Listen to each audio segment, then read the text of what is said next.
오늘 은혜 받으실 하나님 말씀은 누가복음 15장 21절에서 24절 본문으로 하나님의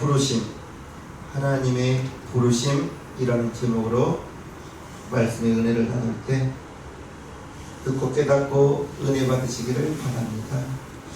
하나님의 은혜와 평강이 언제나 여러분과 여러분 가정에 가득하시기를, 함께 하시기를 축복합니다. 우리의 삶 속에서 우리가 하나님을 믿고 예수님을 내 구주로 영접하고 이제 해피한 행복한 날만 있으면 좋을 텐데, 사소한 일에 마음이 상하고 또 큰 일이 우리 삶 속에, 우리 가정에 닥쳐오기도 하죠. 주변 사람의 말 한마디가 천국을 얻은 것처럼 기쁘기도 하고, 문자 한 줄 받고 금방이라도 세상을 잃어버린 것처럼 절망하고 실족할 때도 있죠. 저와 여러분들이 수십 년 전에는 이 땅에 없었습니다. 오늘 살아갑니다. 또 수십 년 후에는 저와 여러분들이 이 땅에 안 계실 거예요. 우리 모두가 언제인지는 모르지만 죽음을 향하여 달려가고 있죠. 단지 시간의 문제일 뿐이에요. 먼저 왔다고 먼저 가는 것도 아니고, 젊은이라고 늦게 가는 것도 아니고, 그 마지막 날은 우리는 알 수가 없는 것입니다.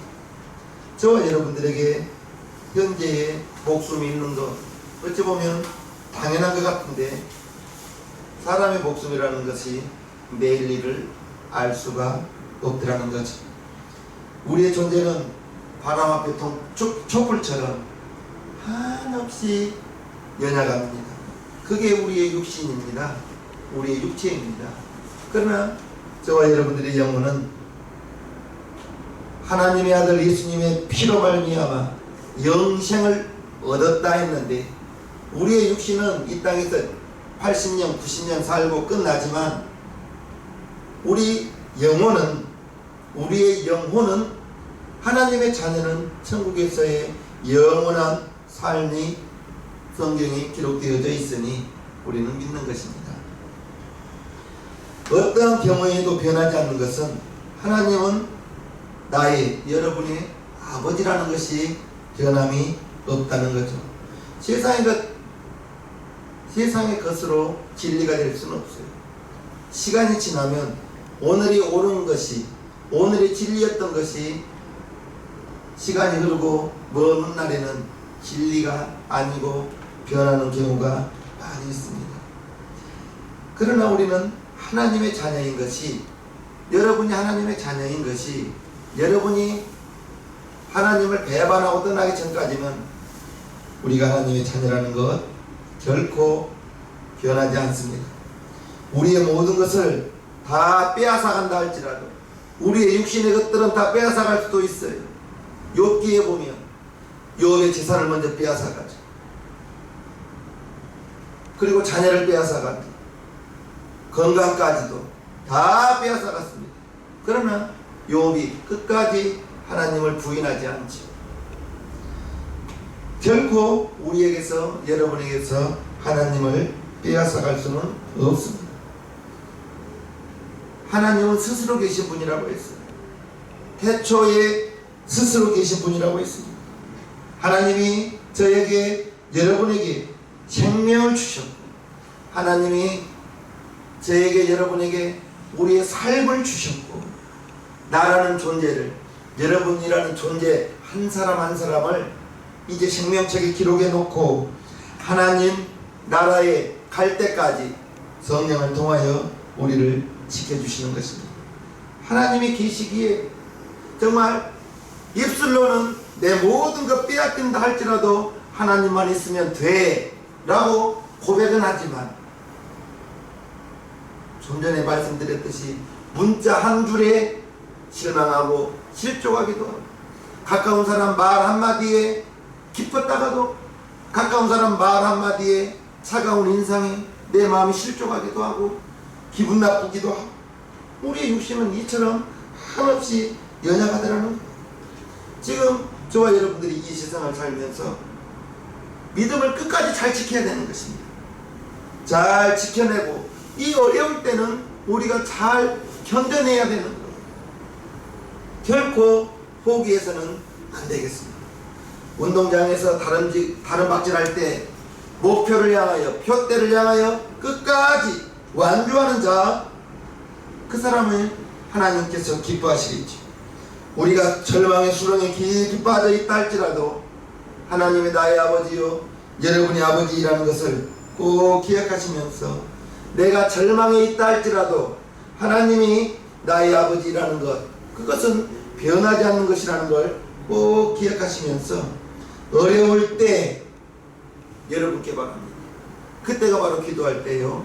절망이 다가올 때, 그때가 바로 하나님을 만날 때라는 걸 꼭 기억하시면서, 기도하시는 사람은, 기도할 줄 아는 사람은 내가 절망이 다가올 때, 문제가 다가올 때 그것을 기도의 제목으로 바꿀 줄 아는 사람인 것입니다. 저와 여러분들은 예수님이 십자가에서 못 박혀 죽어졌다는 거 알아서는 안 됩니다. 믿어야 됩니다. 믿어야 되는 거. 오늘 목사님 설교를 듣다가 우리 교회 성도는 그런 분이 없어야 될 텐데, 제가 설교를 들었던 그 목사님께서 새벽 예배를 마치고 안수 집사님 부부가 상담을 요청하더라는 거예요. 안수 집사님이십니다. 교회 중직자요, 교회 봉사도 많이 하신 분이, 정말로 기관에서 큰 일을 하시는 분인데 부부가 상담을 요청하더라는 거예요. 내용이 안 믿어진다는 거예요. 예수님이 나 위하여 죽어줬다는 거 알죠? 예수님이 나 위하여 죽어주셔서 내 죄가 다 씻음받았다는 거 알죠? 그런데 안 믿어진다는 거. 그래서 목사님이 애가 타서 A4 용지를 가져와서 써가면서 1시간 반을 이야기했는데도 안 믿어진다. 기도밖에 없죠. 머리로 하는 거, 마음으로 믿는 거, 저는 분명히 우리 성도님들에게 말합니다. 다릅니다. 달라요.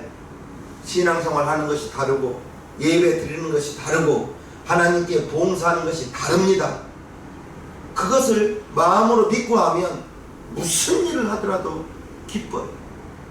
체면 때문에 하는 것도 아니고, 직분 때문에 하는 것도 아니고, 주님이 나를 위하여 피 흘려 죽어주신 그 피의 공로가 고맙고 감사하여 나는 무엇을 드릴 수 있는가, 나는 무엇을 할 수 있는가 고민하면서 하기 때문에 사람이 인정해줘도 내세울 것도 없어요.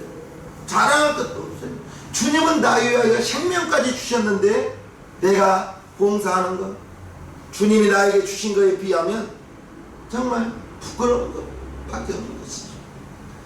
나의 구원, 나의 능력, 내 힘으로 되는 거 아십니까? 아니, 오직 하나님의 은혜요, 하나님이 거저주시는 것입니다. 그것이 예수님의 십자가의 죽음이요, 그 죽음으로 끝이 아니었죠. 사람의 목숨이 끝난 자리는 이제 하나님 나라에서의 영생의 시작인 것입니다. 우리의 육신이 이 땅에서 마치면 우리의 영혼은 천사들에게 받들려 천국으로 가는 거예요. 거기에서 영생의 시작된다는 걸 우리는 알아야 될 것입니다. 십자가의 절망과 죽음이 부활과 영생으로 연결된다는 걸 우리는 알고, 지금 현재 어려울 때 잘 견디고, 어려울 때 잘 믿음을 지키고, 나의 구원 되신 하나님 그분께 기도할 때요, 기도를 통하여 어려울 때 힘을 얻고 잘 견디어 나가는 것. 그래서 사람에게 절망이 다가올 때 어찌 보면 끝인 것 같은데, 절망의 끝에서 기도로 하나님을 찾고 하나님을 만나는 저와 여러분들 되기를 주님의 이름으로 축복합니다. 오늘 본문은 언제나 예수님 곁에는 많은 사람들이 있었습니다. 그 많은 사람들이 있었는데 모두가 다 예수님을 사랑하고 예수님의 말씀을 들으러 오는 사람은 아니었어요. 오늘 15장 1절과 2절에 보면 예수님 곁에 있는 사람들이 나옵니다. 모든 세리와 죄인들이 말씀을 들으러 가까이 나오니 바리새인과 서기관들이 원망하여 가로되 이 사람이 죄인을 영접하고 음식을 같이 먹는다 하더라. 세리와 죄인들은 이스라엘 백성들에게 손가락질 당하는 사람들입니다. 세리, 이제 세리는 이스라엘 이때 로마의 통치를 받고 있는 이때 아닙니까?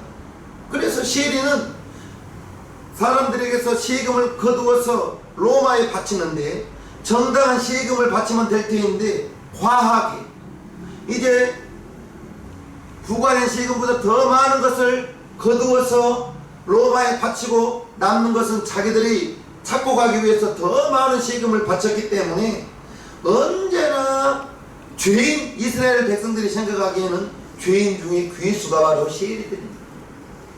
그리고 죄인들이 예수님 말씀을 들으러 가까이 왔는데 바리새인과 서기관들이 세리와 죄인들과 함께 상에서 음식을 먹고 그 죄인들을 영접하는 것을 원망하더라는 거예요.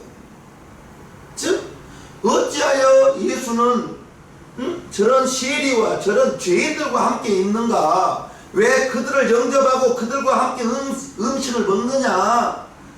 죄인 중에 죄인인데. 그렇기 때문에 바리새인과 서기관들은 예수님께 나오는 이유와 목적이 다르더라는 거예요.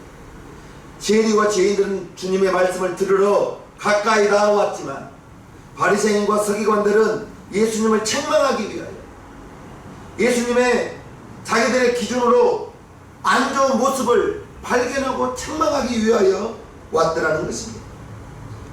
오늘 누가복음 15장은 하나님께서 잃어버린 양의 비유로 잃어버린 양을 찾아서 기뻐하고 잃어버린 드라크마를 찾아서 기뻐하고 잃어버린 탕자가 돌아와서 기뻐하는 내용을 누가복음 15장에 담고 있는데 이제 하나님의 구원의 이야기, 하나님의 부르심, 저와 여러분들이 누군가의 전도로 교회를 다니기 시작했고 누군가가 여러분들을 기도하였기 때문에 이 시간 이처럼 방송으로 현장에서 하나님을 예배하는 것 아니겠어요? 저는 어려서부터 많은 사람들 신앙생활하는 것을 보았고 우목사와 함께 중고등부 학생회 활동을 했던 학생들이 5, 60명은 됩니다. 지금 그 사람들이 계절이 지나서 시절이 지나서 세월이 흘러서 지금 찾아보면 10명 정도 될까 말까 한 것 같아요.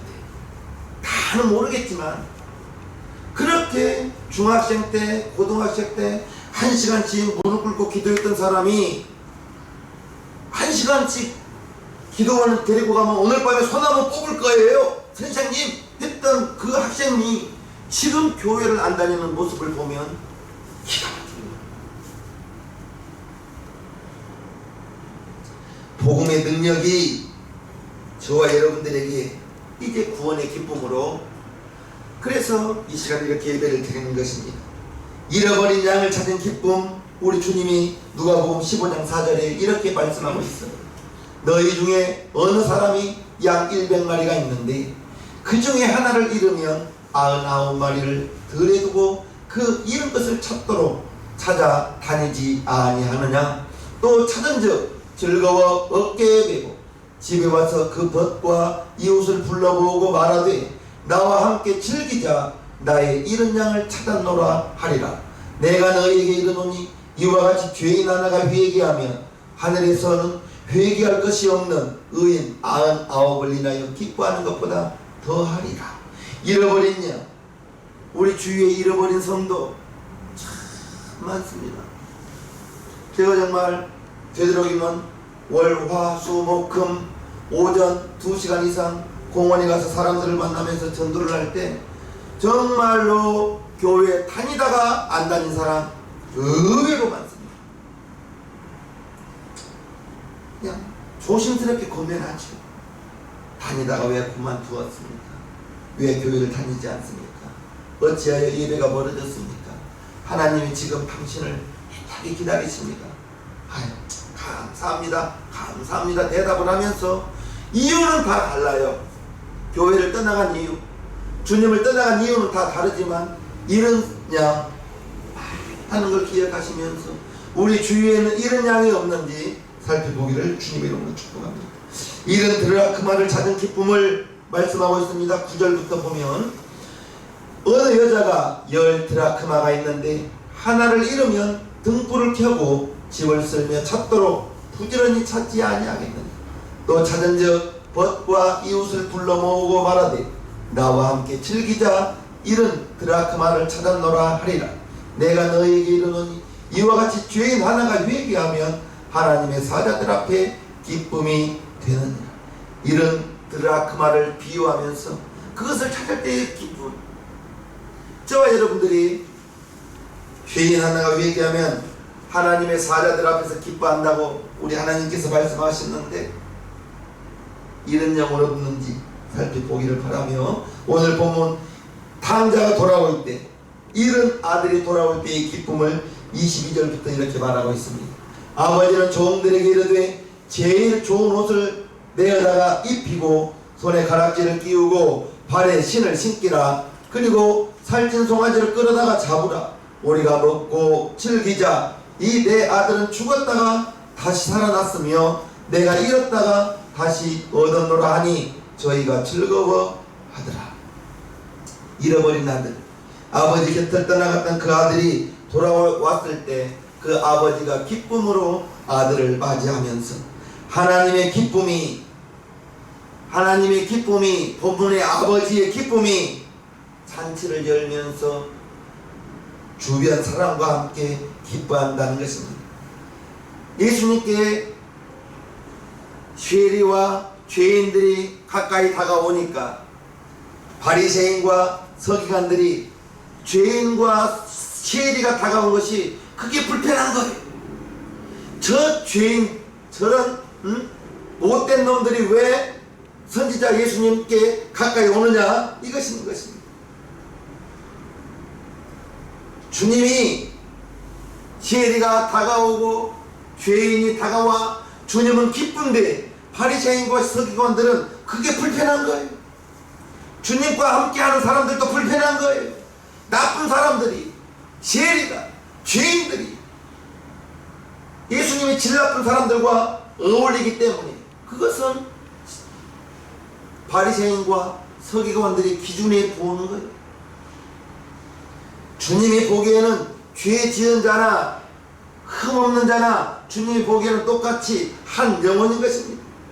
지금 이스라엘이 예수님 시대에 로마의 지배를 받고 있는데 쉐리는 이스라엘 편에서 일하는 것이 아니라 로마의 편에서 이스라엘 백성들을 억압하며 착취하며 그렇기 때문에 이스라엘 백성들이 보기에는 죄인 중에 죄인이요 원수 중에 원수인 것입니다.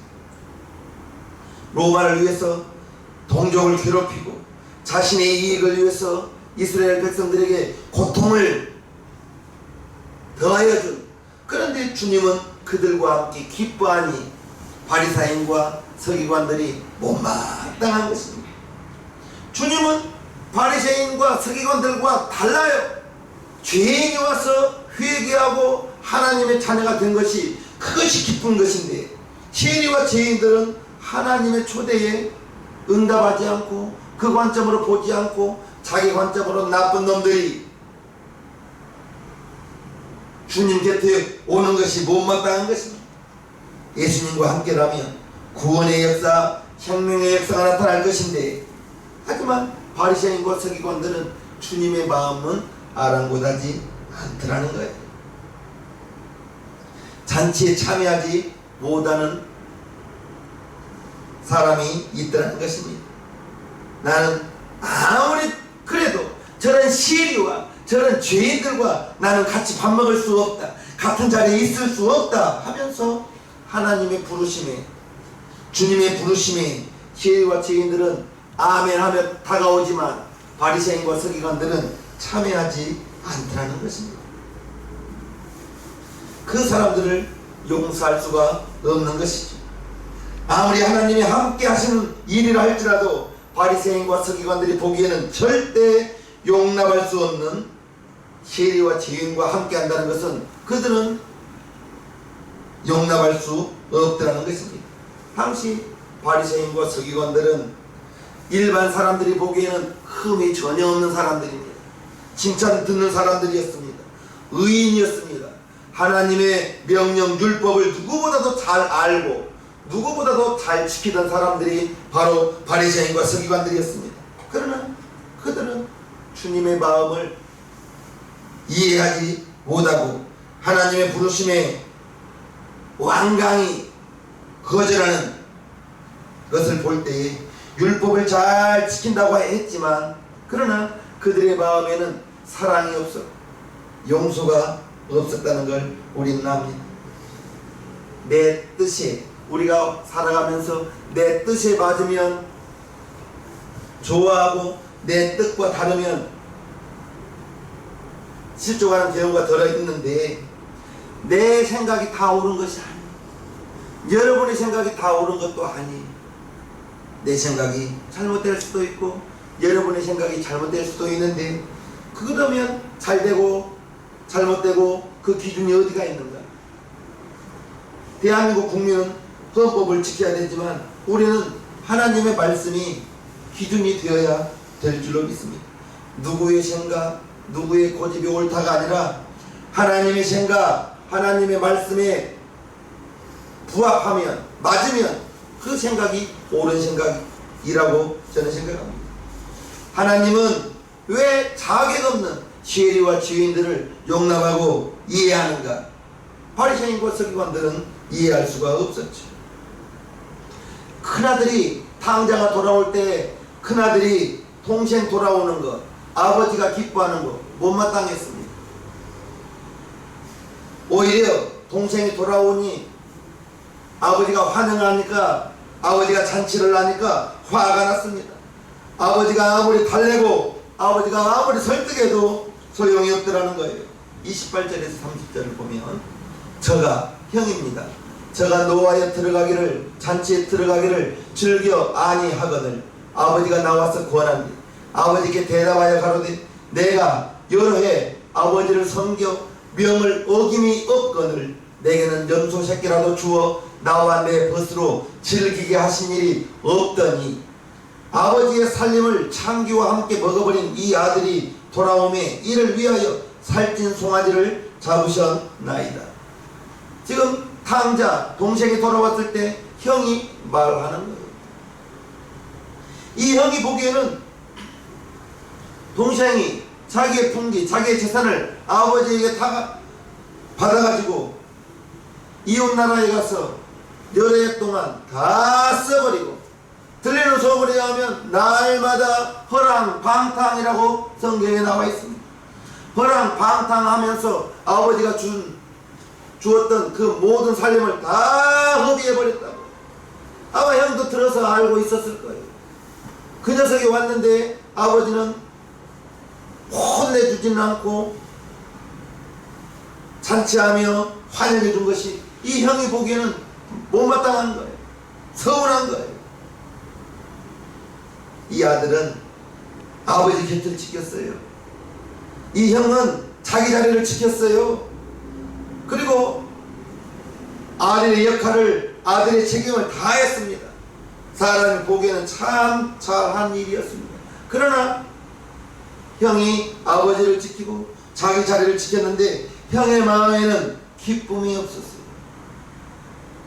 의무감으로 아버지 곁을 지켰고 자신은 아버지를 위해 살았다고 생각하지만 그러나 사실은 아버지와 상관없이 살았던 거예요.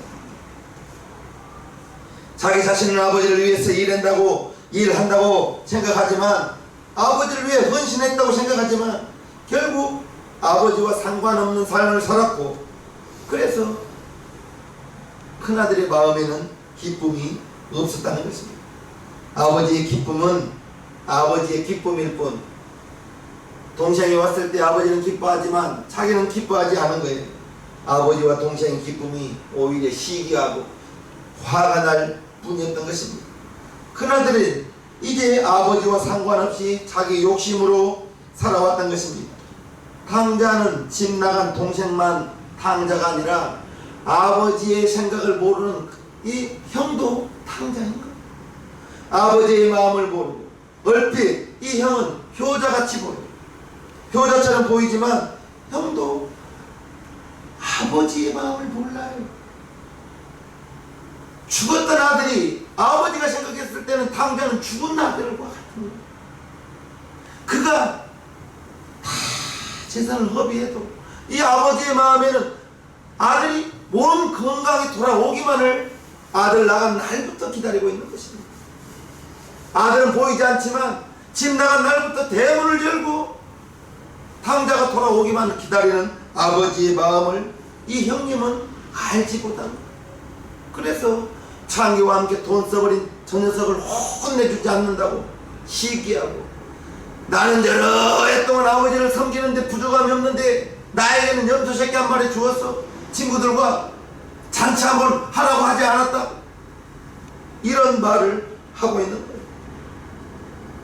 그런데 아버지는 한결같이 큰아들이나 작은 아들이나 똑같이 기뻐하며 잔치로 초청하고 있는 것을 봅니다. 31절입니다. 아버지가 이르되 예 너는 항상 나와 함께 있으니 내 것이 다 네 것이로되 이 내 동생은 죽었다가 살았으며 내가 잃었다가 얻었기로 우리가 즐거워하고 기뻐하는 것이 마땅하다. 집 나가 허랑방탕했던 이 동생만 탕자가 아니라 몸은 아버지 곁에 있었지만 아버지의 마음을 모르는, 아버지의 마음을 헤아리지 못하는 이 형도 탕자랍니다. 동생이 돌아온 것이 못마땅해 이 큰아들도 탕자인 거예요. 그럼에도 아버지는 큰아들을 향하여 애야 다정하게 부르는 거예요. 애야 너는 항상 나와 함께 있으니 내 것이다, 너의 것이다. 아버지의 마음을 모르는 거예요. 아버지의 사랑, 여기에서 아버지의 사랑은 예수님이 비유하신 하나님의 사랑인 것입니다. 저와 여러분들이 세상에서 제가 뭐 그렇다고 큰 죄를 짓고 산 사람은 아니었습니다. 우리 성도님들도 마찬가지였겠죠.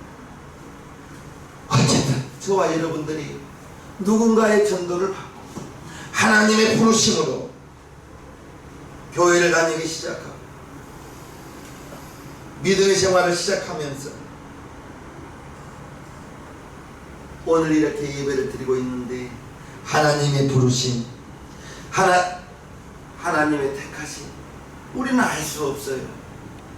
누구를 부르시고 누구를 택하였는데 알 수는 없단 말입니다. 그러나 우리 주변에는 잃어버린 양 많습니다. 집 나간 탕자 많습니다. 그들을 교회로 이끌고 다시 신앙생활로 이끌 것은 천사에게 그 사명을 준 것은 아닙니다. 믿는 저와 여러분들에게 성령이 너희에게 임하시면 너희가 권능을 받고 예루살렘과 유대와 사마리아와 땅 끝까지 내 증인되리라. 예수의 증인된다고 말했습니다. 성령 받고 구원 받았으면